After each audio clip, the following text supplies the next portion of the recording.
Ну, в этом году исполнилось 20 лет вообще работа на берельских памятниках. Это уникальные памятники в пределах Казахского Алтая, да и вообще Алтайского субрегиона. В этом году работы ведутся по двум крупным проектам. Это, во-первых, проект Акимата Восточно-Казахстанской области. Второй – это в рамках договора с Казней культуры археологической могильника Берель. В данный момент, в частности, ведутся работы по второму проекту, в рамках которого исследования наземных сооружений кургана номер 44, 10 погребально-поминальных оград и 5 объектов до 3 метров. В чем уникальность этих памятников? В 1998 году здесь были найдены останки 13 лошадей, части которых сохранились там биологические субстанции, то есть кожа, мясо, сухожилия и так далее.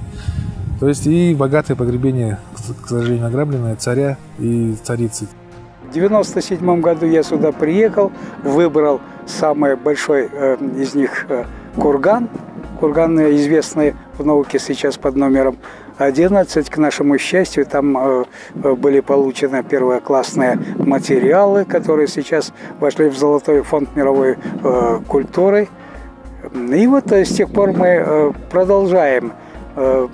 Конечно, предчувствие открытия-то было, уверенность о том, что мы получим очень хороший материал для дальнейших научных разработок, тоже было. Но вот находки, сделанные в кургане номер 11, естественно, превзошли все наши ожидания. На глубине почти 4 метров археологи наткнулись на деревянный сруб, укрытый берестой, стеблями и веточками курильского чая. Рядом обнаружили кости 13 лошадей. Все указывало на то, что это была царская усыпальница. И то есть уникальность заключается в том, что в этих курганах, больших берельских курганах, сохранилась мерзлота.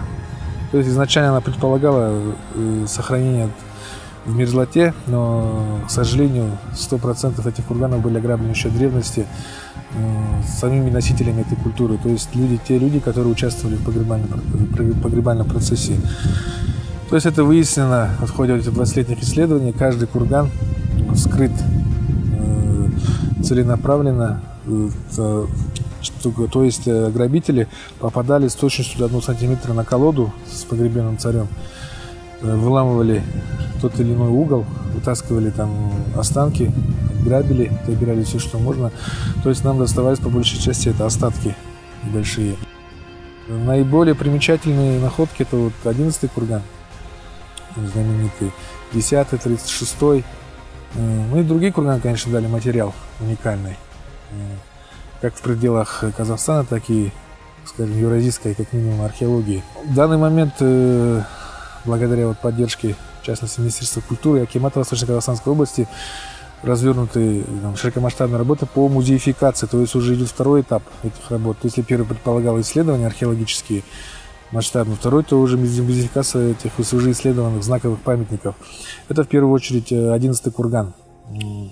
При поддержке Министерства культуры и лично министра культуры и спорта Арыстанбека Мухамедиула был построен музей уникальный, в котором воссозданы, так скажем, те или иные стороны погребального обряда, погребальной конструкции, можно сказать, в первоначальном виде. Также при поддержке акима Восточно-Казахстанской области Даниила Константиновича Ахметова построен музей номер 2, который находится вот сзади нас.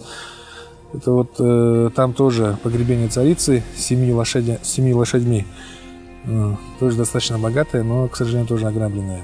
То есть на данный момент вот мы находимся в пределах памятников, погребально-поминальные памятники. Это вот, так скажем, та эпоха, которая последовала за эпохой этих носителей пазрыкской культуры.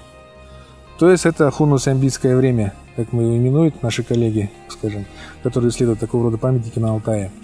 Например, вот это вот погребение, которое исследовано в рамках проекта «С казней культуры», то есть одно из уникальных погребений этого, так скажем, комплекса. Здесь захоронение женщины, остатки от головного убора или убранства волос. У нас имеются браслеты бронзовые. То есть погребение в каменном ящике очень напоминает, так скажем, погребение эпохи бронзы. но между ними порядка 1000 лет. То есть здесь можно уже решать вопросы о преемственности между, скажем, ранними кочевниками и носителями культур бронзового века. Здесь тоже очень уникальное погребение. Погребальные конструкции очень пышные. То есть центральная оградка, вот пристроечные оградки здесь порядка 4 штук, 4 штуки вот оградок. Но само погребение не содержит инвентаря и расположено слишком близко к земле, поэтому кости плохо сохранились. И это как бы небольшой диссонанс между, так скажем, пышностью погребальных конструкций и содержанием погребальной, так скажем, ямы. Здесь расположено погребение воина хунно-сямбийского времени. Об этом говорят накладки, сложно составленные на лук, остатки наконечников железных, очень характерного, так скажем, типа. Ну, такого рода погребения встречаются вот здесь, на этом комплексе. Они содержат, как правило, накладки.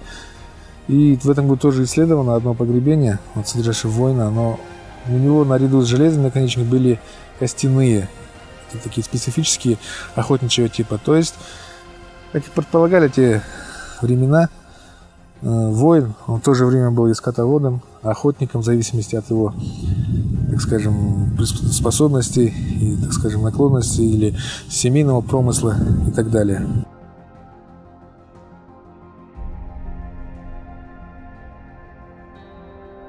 Вот эта вот долина, как известно, носит, так скажем, неформальное название «Долина царей». Это связано с тем, что здесь расположены такие, так скажем, крупные монументальные курганы, элиты, так скажем, древних, первого тысячелетия нашей эры, то есть сакского периода, носители пазырской культуры. Здесь хоронили элиту, то есть здесь это было табуированное место, священное. Здесь не могли простые люди хоронить, но с изменением политической ситуации, когда вот они на рубеже веков, в 3-2 тысячелетии терпят поражение вот хунно-сямбийских племен, часть уходит с Семиречья дальше